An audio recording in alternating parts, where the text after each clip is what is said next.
இந்த நாளில் யோவான் 10ஆம் அதிகாரம் 10ஆம் வசனத்தை எடுத்தவங்க வாசிக்கலாம். ம் ம் ம் ம் ம் ம் ம் ஆமென், அல்லேலூயா. வசனம் சொல்லுது, திருடன் திருடவும் கொல்லவும் அழிக்கவும் அன்றி வேற ஒன்றும் வரமாட்டான். இந்த உலகத்துல திருடன்னா பிசாசை பத்தி ஆண்டு சொல்றாரு. தேவன் ஒருத்தர் இந்த பூமியில அவர் இருக்கிறார். உங்களுக்காய் எனக்காய் சிந்தப்பட்ட நம்மளை விடுவிக்கும்படியாக இந்த பிசாசு ஒருத்தர் இருக்கிறான். அவன் எப்படிப்பட்டவன்? அவன் மனிதனுடைய ஆத்மாவை திருடுகிறவன். பிசாசு எப்படிப்பட்டவன்? மனுஷன் ஆத்மாவை எப்படி திருடுறான் அப்படின்னா, ஒவ்வொரு ஆத்மாவையும் தவறான வழிக்கு நேரம் கொண்டு போவான்.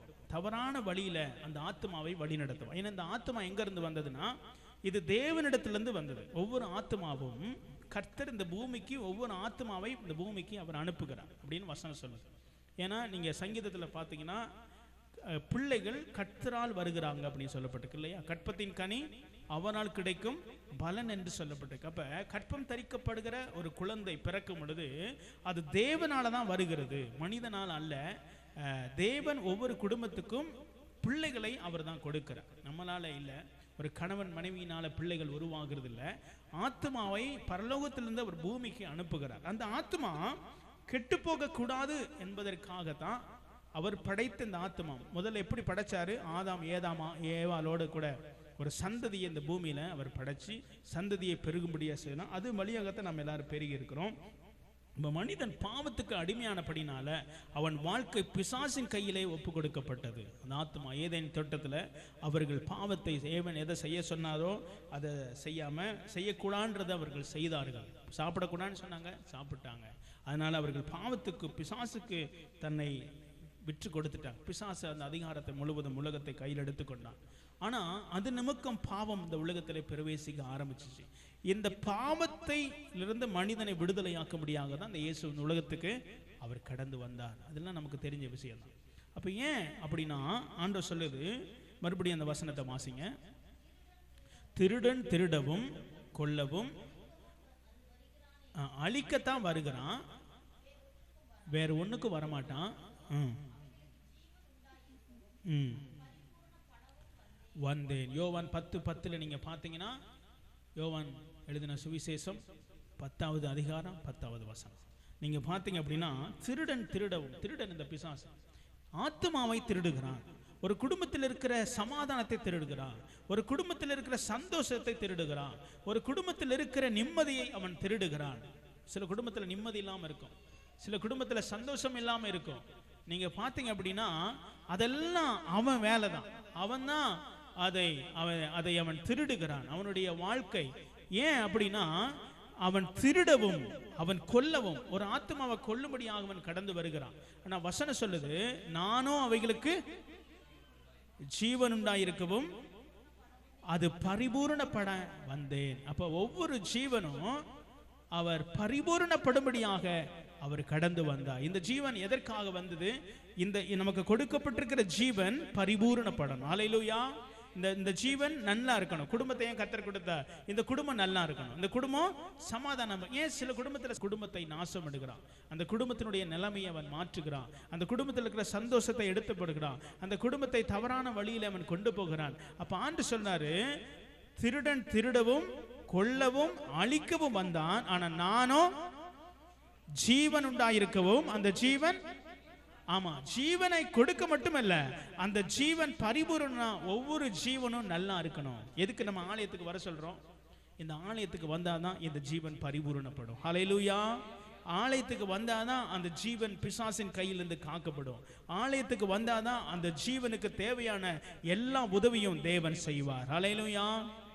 அப்ப ஆண்டவர் சொன்னாரு, அந்த ஜீவன் உண்டாயிருக்கவும் அது பரிபூரணம் அடையணும். பரிபூரணம் என்னது? எல்லா நிறைவும். ஒவ்வொரு ஜீவனுக்கும் என்ன நிறைவு அப்படின்னா, நல்ல குடும்பத்தை கொடுத்து ஆசீர்வதித்து இந்த சந்ததியில சமுதாயத்துல நல்லா இருக்கும்படியாக, அதுதான் அந்த பரிபூரணம். எல்லா வழியிலையும் அவன் ஆசீர்வாதமா இருக்கணும், சரீரத்திலையும் ஆசீர்வாதமா இருக்கணும், ஆவிக்குரிய வழியிலையும். உள்ளான ஒரு மனிதன் இருக்கிறான், அவனும் நல்லா இருக்கணும் அப்படின்றதுக்காக தான் இந்த இயேசு சிலுவைக்கு வந்தார். ஹல்லேலூயா. ஏன் மரித்தார் அப்படின்னா, ஒவ்வொரு மனிதனும் பாவம் உள்ள ஆத்மா. நம்ம யாரும் எப்படிப்பட்டவங்களா இருக்கிறோம்? நம்ம யாரும் பரிசுத்தம் கிடையாது. ஏன்னா ஆதாம் ஏவல் மூலமாக நாம் பாவமுள்ள சந்ததியாக மாறிட்டோம். இந்த பாவத்திலிருந்து விடுதலையாக்கும்படியாக இயேசு இந்த உலகத்துக்கு வந்தார். பாவத்திலிருந்து நம்மளை மீட்கும்படியாக அவர் வந்தார். அவர் வந்ததின் நோக்கம் என்ன அப்படின்னா நம்மளை விடுவிக்கும்படியாக. அதனால தான் அவர் சொல்றாரு, நானே நல்ல மேய்ப்பன். ஹல்லேலூயா. ஒரு மேய்ப்பனை போல நம்மளை நடத்துகிறார். நம்ம எல்லாம் ஆடு என்று வேதம் சொல்லுகிறது. ஒரு ஆடுக்கு ஆட்டை நடத்துறதுக்கு ஒரு மேய்ப்பன் தேவை இல்லையா? ஆடுகள் சும்மா போயிட முடியாது.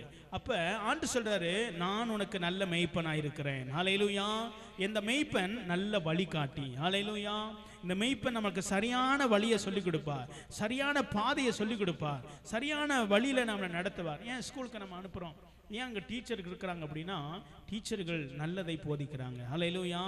வழியை காமித்து கொடுக்குறாங்க. இந்த உலகத்தில் எப்படி வாழணும், என்னென்ன லேர்ன் பண்ணணும், என்னென்ன காரியங்களை அப்சர்வ் பண்ணணும், என்னென்ன காரியங்களுக்கு ஒபே பண்ணணும், எது தவறான காரியம். அதே போல தான் ஆண்டவர் சொல்றாரு, நான் உனக்கு நல்ல மேய்ப்பன். ஹல்லேலூயா.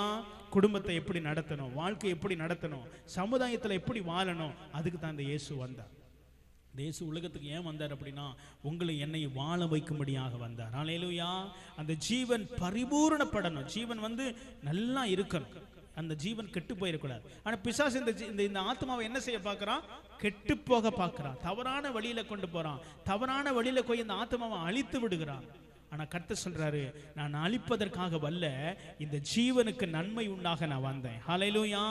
இன்னொரு வசனத்தை கூட நீங்க வாசித்தீங்கன்னா லூக்கா எழுதின சுவிசேஷம் 19வது அதிகாரத்துல 10வது வசனம்.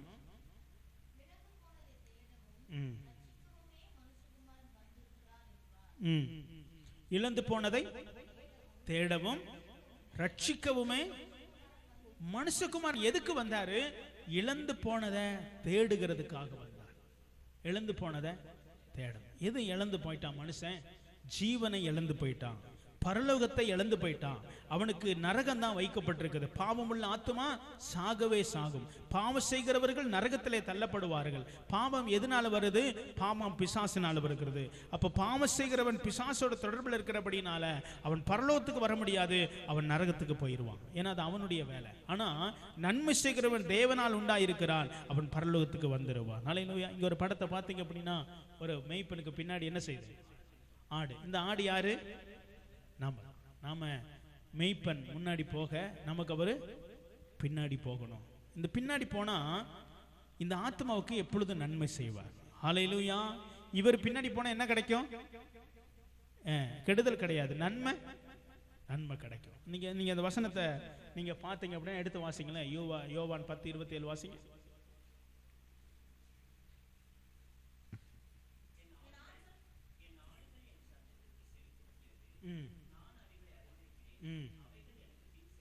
அவைகள் எனக்கு பின் செல்லுது. பின்னாடி போகுது பாருங்க ஆடுகள். நம்ம தான் அந்த ஆடு. ஏன் ஆலயத்துக்கு வர சொல்றோம்? இந்த ஆலயத்துல தான் ஒரு சத்தம் கேட்கும். ஹல்லேலூயா. ஆலயத்துல தான் இயேசுடைய சத்தத்தை என்ன செய்ய முடியும்? கேட்கும். வெளியில போய் கேட்க முடியாது. எங்க ஆலயத்துக்கு போய் பார்த்தீங்கன்னா இன்னைக்கு ஞாயிற்றுக்கிழமை போனீங்கன்னா அங்கு இயேசுவை பற்றி சொல்லுவாங்க.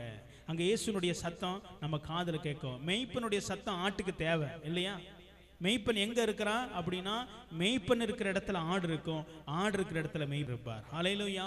இந்த நல்ல மெய்ப்பன் இவர் ஆண்டவராய் இயேசு கிறிஸ்து நம்மளை மேய்க்கிற ஆண்டவர். அப்படின்னா இந்த வசனம் சொல்லுது, அவைகளை அவர் அறிந்திருக்கிறார், அந்த சத்தத்தை அவர் அறிந்திருக்கிறார். அவைகள் எனக்கு பின்னாடி என்ன செய்து போகுது. நம்ம சத்தத்தை, ஆண்டவர் சத்தத்தை அறிந்தோம்னா அவருக்கு பின்னாடி போவோம். அவருக்கு பின்னாடி போனா என்ன கிடைக்கும்? நமக்கு நன்மை கிடைக்கும். ஹல்லேலூயா. இயேசு பின்னாடி போனா என்ன கிடைக்கும்? நன்மை கிடைக்கும். எப்படி நன்மை கிடைக்கும்? சங்கீதம் 23:1 வாசிங்க. அவர் என்னை புல்லுள்ள இடத்துல, ஆட்டுக்கு என்ன தேவை? புல்லு தேவை. மனுஷனுக்கு என்ன தேவை? இல்லை, மனுஷனுக்கும் புல்லு தேவை, சாப்பாடு. ஆட்டுக்கு சாப்பாடு புல்லு, நமக்கும் சாப்பாடு இல்லையா? அந்த புல்லிருந்து விளைகிறது, அந்த விளைச்சல், மண்ணிலிருந்து விளைகிற காய்கறிகள், கனிகள், வாழ்க்கைகள். இந்த வாழ்க்கையை நடத்துகிறதுக்கு ஒரு மெய்ப்பன் தேவை. ஹல்லேலூயா. எப்படி ஒரு குடும்பத்தை நடத்த ஒரு கணவன் தேவை இல்லையா? ஒரு குடும்பம் நடத்த ஒரு கணவன் வேணும். ஒரு கணவன் தான் ஒரு குடும்பத்தை நடத்த, கணவன் மனைவியாக பிள்ளைகளை எப்படி கொண்டு போற, சமுதாயத்தை எப்படி உருவாக்குறது. அதே போல ஆண்டு சொல்றாரு, நான் நல்ல மேய்ப்பன், என் சத்தத்தை நீங்க கேளுங்க, நான் உங்களுக்கு சரியான வழிகாட்டுதலை செய்வேன். அதனால தான் சங்கீதம் 23 சொல்லப்பட்டிருக்குது, கர்த்தர் என் மேய்ப்பராக இருக்கிறார், நான் தாழ்ச்சி அடை. கர்த்தர் உங்களுக்கு மேய்ப்பராக இருந்தால் நீங்க என்ன செய்ய மாட்டீங்க? தாழ்ச்சி அடைய மாட்டேன். கர்த்தர் நமக்கு மேய்ப்பல் இல்லாட்டி தாழ்ச்சின்னு என்னது? ஒரு குறையும் இல்லைன்னு அர்த்தம். இப்ப நம்ம குறைபட்டுறோம் அப்படின்னா இந்த மேய்ப்பனுடைய சத்தத்தை கேட்டு நம்ம பின்னாடி போகல, நம்ம வேற சத்தத்தை கேட்டு வேற இடத்துக்கு என்ன பண்ணிட்டோம், நம்முடைய வாழ்க்கை போயிருச்சு. அநேகருடைய வாழ்க்கை ஏன் ஆலயத்தை தேடி வருகிறாங்க? இந்த ஆலயத்துல தான் இந்த தேவனுடைய சத்தம் இருக்குது. ஹல்லேலூயா. இயேசு கிறிஸ்து ஆலயத்துல பார்க்க முடியும். அவர்கள் ஆலயத்துல அவர் உட்கார்ந்து உபதேசம் பண்ணி கொண்டிருந்தார் இல்லைங்களா? ஆலயத்துல உட்கார்ந்து ஜனங்களுக்கு என்ன செய்தாரு? உபதேசம், நன்மைகளை போதித்தார், வழிகளை காமித்தார், எப்படி வாழணும், என்ன செய்யணும். அதனால தான் சங்கீதம் 23 சொல்லுது, கர்த்தர் என் மேய்ப்பர், நான் என்ன செய்ய மாட்டேன், தாழ்ச்சி அடைய மாட்டேன். அவர் என்னை புல்லுள்ள இடத்துல மேய்த்து அமர்ந்த தண்ணியில என்ன அமர்ந்த தண்ணீர் என்னன்னா சமாதானமுள்ள ஒரு வாழ்க்கை. தண்ணி சத்தமோடுற தண்ணியில யாரும் விரும்ப மாட்டோம். அமைதியா ஓடிக்கிட்டு இருக்கிற தண்ணியில போய் உட்காந்துக்கிறோம் இல்லையா? அது அதனுடைய அர்த்தம் என்ன? உன் வாழ்க்கை அமைதலா இருக்கும், உன் வாழ்க்கை சந்தோஷமா இருக்கும், உன் வாழ்க்கையில காணப்படுகிற பிரச்சனை, உன் வாழ்க்கையில் இருக்கிற சத்தங்கள், உன் வாழ்க்கையில் இருக்கிற போராட்டம், இந்த போராட்டம்லாம் எங்க இருந்து வருது? திருடன் திருடவும் அவங்கிட்ட இருந்து வருது, பிசாசுகிட்ட இருந்து வருது. நம்ம பிசாசின் சத்தத்தை கேட்டோம்னா நம்முடைய வாழ்க்கை குழப்பத்துல தான் போய் முடியும், நம்முடைய வாழ்க்கை சமாதானம் இல்லாம போய்விடும். ஆனா ஆண்டு சொல்றாரு, என் சத்தத்துக்கு பின்னாடி வா, நான் உன்னை மேய்ச்சல் அண்டைக்கு வழி நடத்துவேன். ஹல்லேலூயா. நான் புல்லுள்ள இடத்துல வழி நடத்துவேன், உன்னை சரியான பாதையில வழி நடத்துவேன் அப்படின்னு ஆண்டவர் சொல்லுகிறார். ஆண்டுடைய வார்த்தை அதுதான். நீங்க பாத்தீங்க அப்படின்னா அவர் சொல்றாரு, ஆடுகள் என் சத்தத்தை என்ன பண்ணிருக்குது? அறிந்திருக்குது, என் சத்தத்தை கேட்குது. நீங்க ஆண்டவர் சத்தத்தை கேட்குறீங்களா?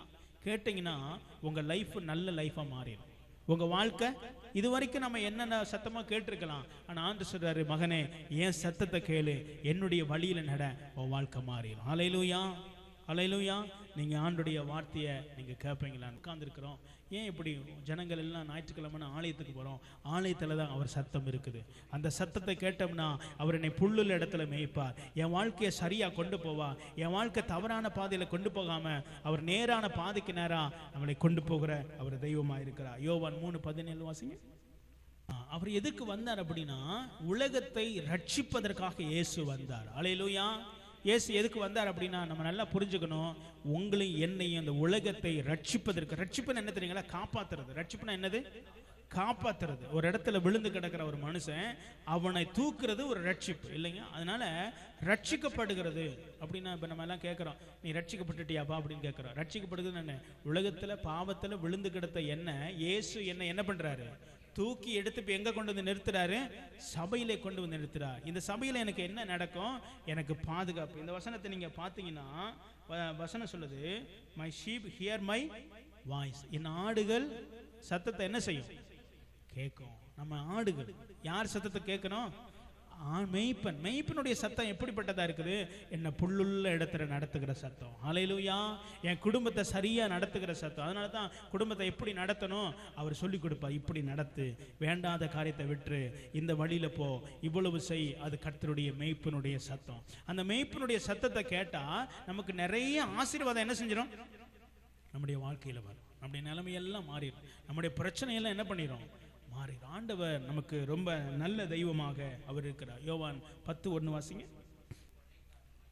கள்ளனும் கொள்ளைக்காரனும். இப்போ ஆட்டு இருக்குது, ஆட்டுடைய மெய்ப்பன் பார்த்தீங்கன்னா அந்த ஆட்டு கொட்டாயில் பார்த்தீங்கன்னா முன்னாடி படுத்திருப்பார் இல்லைங்களா? ஆனால் திருடன் முன்னாடி வழியாக வரமாட்டான் இல்லையா? பின்னாடி வழியாக ஒரு ஆட்டை என்ன பண்ணிடுவான்? தூக்கிட்டு போயிடுவான். அதே போல தான் பிசாசும் ஆலயத்துக்கு விட மாட்டான். ஏன்னா ஆலயத்தில் இந்த மெய்ப்பன் இருக்கிறார். இந்த மெய்ப்பன் இருந்து நம்மளை சரியான பாதையில் என்ன செய்யறாரு? மேய்க்கிறார். இது மட்டும் இல்ல, இந்த திருடன் திருடாதபடி ஒரு பாதுகாப்பு என்ன செய்யறாரு? நமக்கு நம்ம ஒவ்வொருவருக்கும் பாதுகாப்பு அவர்கிட்ட இருக்குது. ஹல்லேலூயா. அதனால தான் நீங்க உன்னதமானவரின் மறைவு சங்கீதம் 91 வாசித்தீங்கன்னா, உன்னதமானவரின் மறைவில் இருக்கிறவன் சர்வ வல்லவருடைய நிழலில் தங்குவான். அதுக்கு பார்த்து என் அடைக்கலம், என் கோட்டை, என் தேவன், நான் நம்பி இருக்கிறவர். ஹல்லேலூயா. அப்ப உன்னதமான மறைவுக்குள்ள ஒருத்தன் வந்துட்டானா அது அவனுக்கு கோட்டையாக, பாதுகாப்பின் அடைக்கலமாக, வீடாக அவனுக்கு அது மாறுகிறது. ஹல்லேலூயா. அப்ப இந்த தேவன் எப்படி கூப்பிடுறது? நீங்க ஆடு பாத்தீங்கன்னா ஆண்டவர் கூப்பிடுறார், வழி தப்பி போயிடாத, என்கிட்ட வா நின்னு கூப்பிடுறாரு. விட்டா எங்கேயாவது நீ ஓடி போயிடுவ. எங்க வரணும்? என்கிட்ட நீ வரணும். வந்தீங்கன்னா உனக்கு நான் பாதுகாப்பு. ஹல்லேலூயா. நான் உனக்கு ஒரு வீட்டை போல. பாருங்க, மலைக்கு ஏன் இந்த வீடை கட்டி எல்லாம் நம்ம இருக்கிறோம்? இந்த வீடு மலைக்கும் வெயிலுக்கும் நம்மளை என்ன செய்யும்? பாதுகாக்கும். இப்போ சிவரை மட்டும் கட்டிட்டோம், இந்த இது கூரை இல்லைன்னு வச்சுக்கோங்க. இப்போ நம்ம எல்லாரும் இங்கே உட்காந்துருப்போமா? இங்கே இருக்கிறது ஒன்று தான், வெளியில் இருக்கிறதும். அதே போல தான் வீடும் நம்முடைய வாழ்க்கை. தெய்வ பாதுகாப்பு இல்லாட்டி 4 செவுரு இருந்து பிரயோஜனம் இல்லை. அல்லேலூயா. ஏன் இந்த மேலே போடுறோம்? இது வெயிலையும் பாதுகாக்கும், மழையும் பாதுகாக்கும், புயலையும் பாதுகாக்கும், டஸ்ட் வராதபடி பாதுகாக்கும், பூச்சி வராதபடி பாதுகாக்கும். நிம்மதியாக நைட்டில் தூங்கலாம். அதே போல ஆண்டு சொன்னாரு, உனக்கு நிம்மதி நான் தான். ஹல்லேலூயா. நீ என்னிடத்துல வருவேனா உன் வழி மாறி போகாது, உன் பாதை மாறாது. என் மகனே நீ என்னிடத்துல வா, நான் உனக்கு ஆறுதல் தான் அவர் கூப்பிடுறார். ஆட்டை எல்லாம் கூப்பிடுறார், எல்லாம் என்கிட்ட வாங்க. சிலுவையில் பார்த்தீங்கன்னா ஏன் 2 கையை விரிச்சு ஆண்டவர் மரித்தார் அப்படின்னா, எல்லாரும் என்னிடத்துல வாங்க, அதுதான் அவர் மரித்தார். எல்லாரும் என்கிட்ட வாங்க, என்னிடத்தில் வருகிறவனுக்கு நான் இளைப்பாறுதலை சமாதானத்தை ஆண்டவர் தருங்க. அதனால தான் இன்னைக்கு உலகம் முழுவதும் ஞாயிற்றுக்கிழமை தோறும் நீங்கள் எங்கே திரும்பினாலும் ஞாயிற்றுக்கிழமை ஆராதனை உலகம் முழுவதும் என்ன செய்யுது? நடக்குது. உலகம் முழுவதும் ஒரே டைமில் நடக்கிறது தேவாதி தேவன். ஏன்னா இந்த முழு உலகத்துக்காக அவர் மரித்தார். ஹல்லேலூயா. அதனால தான் மற்றெல்லாம் அங்கங்கே சீசனில் நடக்கும். ஆனால் இயேசு மட்டும் ஞாயிற்றுக்கிழமை தோறும் உலகம் முழுவதும் ஏன் ஆராதிக்கிறாங்க? அவர் முழு உலகத்துக்கு அவர் மரித்தார்.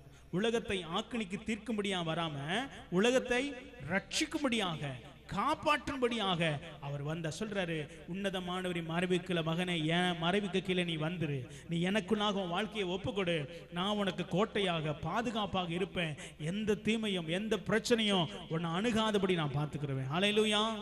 நீங்க ஆலயத்துக்கு வந்தீங்கன்னா கர்த்தருடைய சத்தம் கேட்கும். ஆலயத்துக்கு வந்தீங்கன்னா பாதுகாப்பு உண்டாகும். தேவனை தேடும் பொழுது நமக்கு சுகம் உண்டாகும். இன்னொரு வசனத்தை கூட வாசிங்க, மத்தேயு 20:28 வாசிங்க. ஆமென். அவர் எதுக்கு வந்தாரு? தம் ஜீவனை கொடுக்க தான் அவர் வந்தார். கொடுக்க எல்லாம் நினைச்சாங்க. அன்னைக்கு வந்து பார்த்தீங்கன்னா ரோம் அரசாங்கிட்ட போய் சொல்றாங்க, இயேசுவை என்ன செய்யுங்க, சிலுவையில் அறையும், இவன் தேவதூசன் சொல்றான், இவன் கள்ள உபதேசம் பண்றான், அப்படி சொல்றான், இப்படி சொல்றான் அப்படின்னு எல்லாரும் சேர்ந்து கோஷம் போடுறாங்க. இவனை அறையும் சொல்றாங்க. ஆனா இவங்கெல்லாம் சொல்லி தான் இயேசு என்ன செய்யப்படலை? அறையப்படலை. ஆமா, சிலுவையில மரிப்பதற்காகவே தீர்மானிச்சு வந்தார். ஹல்லேலூயா. யூதர்கள் அந்த இடத்துல இருக்கிற ரோம் அரசாங்கம் சொன்னனால இயேசு மரிக்கல. அதே போல அவங்க சொன்னனால அவர் உயிரோடு எழும்பல. அவர் மரிக்கவும் அவர் உயிர்த்தெழவுமே அவர் வந்தார். ஹல்லேலூயா. யாரும் கடவுளை கண்ட்ரோல் பண்ண முடியாது. கடவுளை யாரும் மரணத்துக்கு கொண்டு போக முடியாது. யாரும் சிலுவையில் அடிச்சுட்டு அப்ப நான் தாமா அவரை அடிச்சேன் யாரும் சொல்ல முடியாது. ஏன்னா அவர் அடிக்கப்பட்டார். அவர் சொன்னாரு, நான் மரிக்க வந்தேன், 3ஆவது நாள் உயிரோடு நான் எழும்புவேன். ஏன் மரிக்கிறேன்?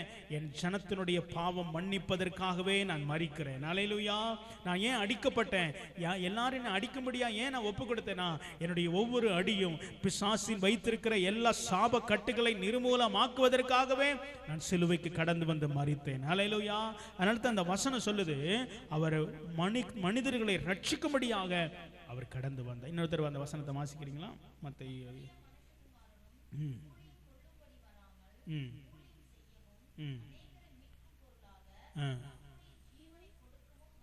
அநேகரை மீட்கும்படியாக. கொஞ்சம் ஜனத்தை இல்லை. இன்னைக்கு உலகம் முழுவதும் ஊழியக்காரர்களை கர்த்தர் எழுப்பி ஒவ்வொருத்தரையும் ஜெபமணி விடுதலையாக்குறன்னா அநேகர் ரட்சிக்கப்படணும். ஹல்லேலூயா. உலகம் முழுவதும் ரட்சிக்கப்படணும். அதுக்கு தான் அவர் வந்தார். வேற எந்த நோக்கத்துக்கும் அவர் வரல. என் பிள்ளையை காப்பாற்றும்படியா அவர் வந்தார். நாம எல்லாரும் அவருடைய பிள்ளையாக இருக்கிறோம். ஹல்லேலூயா. நம்ம ஒவ்வொருவருத்தரும் அவருடைய பிள்ளை. சொல்றாரு, என் பிள்ளையை நான் காப்பாற்றும்படியாக நான் வந்தேன். எப்படி காப்பாற்றுறாருன்னு, நான் விழுந்து கிடந்தேன். எதுல விழுந்து கிடந்தேன்? சாபத்தில் விழுந்து கிடந்தேன், பாவத்தில் விழுந்து கிடந்தேன், நான் தவறான பழக்க வழக்கத்தில் விழுந்து கிடந்தேன். ஆண்டு சொல்றாரு, உன்னை ரட்சிப்பதற்கு நான் வந்திருக்கிறேன் மகனே. ஹல்லேலூயா. ஒவ்வொரு பிசாசின் பிடியில் இருக்கிற போராட்டத்தில் இருக்கிற ஜனத்தை விடுவிக்கும்படியாக தான் அந்த இயேசு இந்த உலகத்துக்கு வந்தார். வேற எதுக்கும் அவர் வரல. அது மட்டும் இல்ல, அவர் உயிரோடு எழும்பினார். இன்றைக்கு சொல்றார், மகனே நான் உன்னோடு இருக்கிறேன். ஹல்லேலூயா. ஆண்டவர் நம்மளோடு இருக்கிறார். எந்த தீமையும் நம்மளை அணுகாதபடி காத்துக்கொள்ளுகிற தேவன். தீமோத்தேயு 1:15 வாசிங்க. பாவிகளை ரட்சிக்க கிறிஸ்து இயேசு உலகத்தில் வந்தார். ஹல்லேலூயா. எதுக்கு வந்தாரு? பாவிகள். நீங்களும் நானும் பாவிதான், பரிசுத்தவான் கிடையாது. உலகத்தில் பிறந்த ஒவ்வொரு மனிதனுக்குள்ள பாவம் இருக்குது. அந்த பாவம் தான், அந்த வித்து தான் அவனை தவறான வழிக்கு நேரம் என்ன செய்து கொண்டு போகுது. இயேசு வந்தார் அந்த பாவத்தை மாற்ற முடியாது. அந்த சுபாவத்தை ஒருத்தனுக்குள்ள ஒரு சிந்தை இருக்கு பார்த்தீங்களா, அந்த சிந்தையும் சுபாவத்தையும் நம்மளால மாற்ற முடியாது, இந்த இயேசு கிறிஸ்துவினால மாற்ற முடியும். ஹல்லேலூயா. அதனால தான் அவர் பாவிகளை ரட்சிக்க அவர். இன்னொரு தடவை அந்த வசனத்தை வாசிங்க.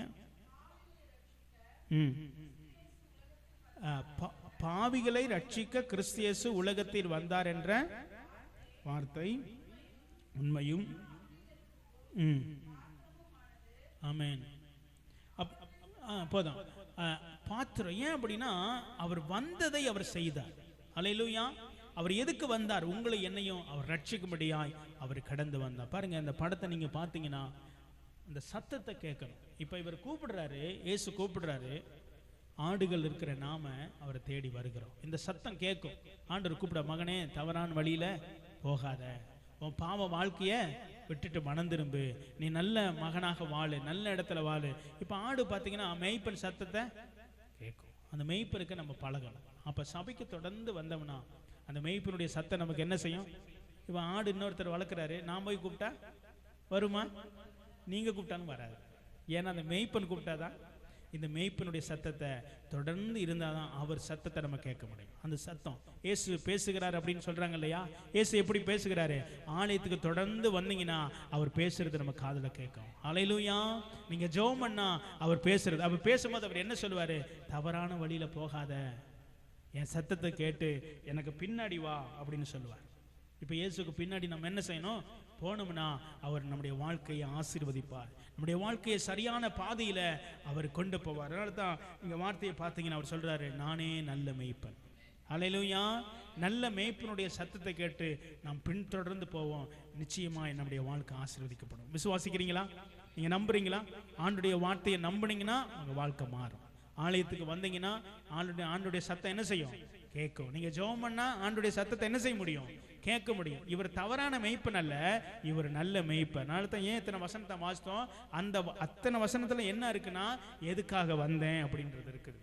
ஜீவனை கொடுக்க வந்தார், ரட்சிக்க வந்தார், பாவிகளை மனம் திரும்ப வந்தார், உலகத்தை ரட்சிக்க வந்தார். இதெல்லாம் இன்னைக்கு வாசித்தோம் இல்லைங்களா? இத்தனை வசனம் ஏன் வாசித்தோம் அப்படின்னா, அத்தனை வசனத்திலையும் இயேசு வந்ததின் நோக்கம் என்ன, அவர் நல்மெய்ப்பரா இருப்பதற்கு அந்த அந்த பங்கு என்ன அப்படின்றதான் எல்லாரும் இன்னைக்கு நம்ம வாசிச்சிருக்கோம். அல்லேலூயா. எத்தனை பேர் எழுதி எடுக்கிறீங்க? எல்லாத்துக்கும் டைரி வாங்கி கொடுத்தேன் நான். வசனத்தை இந்த வருஷமும் டைரி தான் கிடைக்கும். வசனத்தை ஏன் எழுதணும்னா, வசனத்தை உட்கொள்ளும் பொழுது உள்ளான ஆத்மா வளருவான். அல்லேலூயா. இந்த வசனம் எப்படி மண்ணில் விளைகிற ஆகாரம் இந்த மண்ணுக்கு போதுமானதை சத்தம் கொடுக்குதோ, இந்த வசனத்தை உள்ள மனுஷன் கொண்டு போகும்போது உள்ளான மனுஷன் வாழ்வான். காய்கறி இல்லையா? காய்கறி மண்ணில் முளைக்குது இல்லையா? அதே இடத்துல தென்னை மரத்தை நீங்கள் நட்டிங்கன்னா தென்னை மரமும் அதே மண்ணில் தானே வருது. ஆனால் டிஃப்ரெண்டான விளைச்சலை கொடுக்குது இல்லைங்களா? நெல்லும் அதே மண்ணில் தான் வருது. ஏன் அப்படின்னா தேவன் அவைகளுக்கு கட்டளையிட்டு இருக்கிறார். எது கோதுமையை உண்டாக்கணும், தக்காளியை உண்டாக்கணும், தென்னை மரத்தை. ஏன்னா மண் ஒன்று தான். ஆனால் தேவன் கொடுத்த கட்டளை அதை தன்னுடைய பகுதியை. ஏன் அப்படின்னா அது மனுஷனுக்கு ஆகாரமாக இருக்கும் பொழுது இந்த மண்ணில் எடுக்கப்பட்ட இந்த மனுஷன் அப்போ தான் வளர முடியும். வேற ஏதாவது கொடுத்தீங்கன்னா என்ன செய்யாது? இந்த மண் வளராது. இது மண்ணுக்கு எடுக்கப்பட்ட சரீரம். ஆனா உள்ளுக்குள்ள ஒரு மனுஷன் இருக்கிறான். அந்த மனுஷனுக்கு என்ன கொடுக்க முடியாது? காய்கறியும். ஆமா, நீங்க வெஜிடபிளை கொடுக்க முடியாது, நல்லா வந்துருவான் அப்படின்னு கொடுக்க முடியாது. அவனுக்கு தேவை அந்த சத்தம். அதுதான் அவனுக்கு உள்ள மனுஷனுக்குள்ள இந்த வேதத்தினுடைய சத்தம், வார்த்தைகள் இந்த உள்ளுக்குள்ள இருக்கிற மனுஷனுக்குள்ள அவனுக்கு பலனை உண்டு பண்ணும். சரியான. அதனால தான் அவர் சொல்றாரு, நானே நல்ல மேய்ப்பன். அந்த சத்தத்தை கேட்டு பின்னாடி வரணும்னு ஏன் சொல்றாரு? அந்த உள்ளான மனுஷன் தேவ சத்தத்தை கேட்கும் போது அவன் வளருவான். அவன் வளர்ந்து அவன் நல்ல வழியில் அவன் கடந்து போவான். அதனால தான் தொடர்ந்து சபைகளுக்கு வரணும், ஜெபிங்க, கர்த்தருடைய வார்த்தையை வாசிங்க. அது உள்ளான மனிதனுக்கு வாழ்வதற்கு தேவையான வழியை இந்த மனுஷன் உள்ளான மனுஷன் வாழ்ந்தா தான் இந்த வெளியான மனுஷன் சரியா வாழ முடியும். இல்லாட்டி என்ன செய்ய முடியாது? வாழ முடியாது. நீங்க எல்லாம் சாப்பிட்றோம், ஏன் நமக்கு இன்னும் சரியான வழி இல்லை அப்படின்னா உள்ளான மனுஷன் இன்னும் பலப்படணும்னு அர்த்தம். உள்ளான மனுஷன் நல்லா இருந்தா தான் இந்த வெளி மனிதன் என்ன செய்வான்? நல்லா இருப்பான். ஒரு மனிதனுக்கு 3 பகுதி இருக்குது: ஆவி, ஆத்துமா, சரீரம் இருக்குது. இந்த சரீரத்தை நம்ம பார்க்குறோம். இந்த ஆவி ஆத்துமா தேவனோடு கூட தொடர்பில் இருக்குது. அது வளர்ந்தா தான் அந்த மனுஷன் வாழ முடியும். அதனால தான் சபைக்கு டெய்லி நீங்கள் வாரந்தோறும் வரும் பொழுது, ஜெபிக்கும் பொழுது கர்த்தர் நம் நிலைமை என்ன செய்வார்? மாற்றுவார். அன்றைக்கி பார்த்தீங்கன்னா நானே நல்ல மேய்ப்பன். அல்லேலூயா. கர்த்தர் கொடுக்குற வார்த்தை என்னன்னா, நானே நல்ல மேய்ப்பன். உங்களை நிச்சயமாக வழி நடத்துவார், சரியான பாதையில் கொண்டு போவார். பயப்படாதீங்க. ஆண்டவர் உங்களுடைய குடும்பங்களை ஆசீர்வதிப்பார். கண்களை மூடி நம்ம ஜெபிக்கலாம். கர்த்தருடைய கருத்தில் நம்மளை ஒப்பு கொடுப்போம். எல்லா கண்களை மூடுங்க, நம்ம இப்படியாக செபிப்போம். கர்த்தர் நிச்சயமாய் நம்முடைய நிலைமையை மாற்ற வல்லவராக இருக்கிறார். எங்களை அதிகமாய் நேசிக்கிற அன்பின் பரலோக தகப்பனே, இந்த வேலைக்காக உம்மை நன்றியோடு உம்மை துதிக்கிறோம் அப்பா. ஆண்டவரே, இந்த நேரத்தில் அருமையான நம்முடைய குடும்பங்களை உடைய கரங்களில் ஒப்புக் கொடுக்கிறோம். தகப்பனே, உடைய இன்னைக்கு கொடுக்கப்பட்ட அந்த வார்த்தைக்காக ஸ்தோத்திரம். நீர் நல்ல மெய்ப்பன் சுவாமி. நானே நல்ல மெய்ப்பன். உம்மை நம்பும் பொழுது, உடைய சத்தத்தை கேட்கும் பொழுது எங்களுடைய நிலைமையெல்லாம் நீங்கள் மாற்றுகிற தெய்வம் அப்பா. இந்த நாளில் உடைய பிள்ளைகள் எல்லாரும் ஆண்டவரே இந்த ஆலயத்தில் உடைய சத்தத்தை கேட்டிருக்கிறார்கள் அப்பா. நீர் உடைய பிள்ளைகளை வழிநடத்துவீராக, சரியான பாதையிலே வழிநடத்துவீராக என்று சொல்லி நாங்கள் ஜெபிக்கிறோம் அப்பா. உடைய பிள்ளைகளை கர்த்தாவே எல்லா பின்தொடர்கிற எல்லா ஆண்டவரே தவறான வழியில் கொண்டு போகிற எல்லா சத்துருவனுடைய சத்தங்கள் ஆண்டவரே உடைய கிரியைகள் எல்லாம் இயேசுவின் நாமத்தில் அகன்று போகும்படியா நான் ஜெபிக்கிறேன். சபையை நான் விடுதலை செய்கிறேன் அப்பா. தேவையில்லாத சத்தங்கள் உடைய பிள்ளைகளுடைய காதுகளில் சிந்தைகளுக்குள்ள வராதபடிக்கு அதிலிருந்து கர்த்தருடைய பிள்ளைகளை விடுதலை செய்வீராக என்று சொல்லி நாங்கள் ஜெபிக்கிறோம் அப்பா. உடைய குடும்பங்களை ஆசீர்வதி, வந்திருக்கிற சபையார் ஒவ்வொருவரையும் ஆசீர்வதியும் உடைய நாம மகிமைப்பட உதவி செய்யுங்கப்பா. எல்லா துதிகன மகிமையும் நாங்கள் உமக்கு செலுத்துகிறோம். ஆசீர்வதிங்க. இயேசுவின் மூலம் ஜெபிக்கிறோம் நல்ல தகப்பனே. ஆமென், ஆமென். ஹல்லேலூயா. கர்த்தர் நல்லவராக அவர் இருக்கிறார். நம்முடைய வாழ்க்கையில நிச்சயமாய் நன்மையான காரியத்தை செய்வார். நானே நல்ல மேய்ப்பன். ஆண்டவர் நிச்சயமாக நம்முடைய வாழ்க்கையை நடத்துவார், வழி நடத்துவார். கர்த்தர் பெரிய காரியங்களை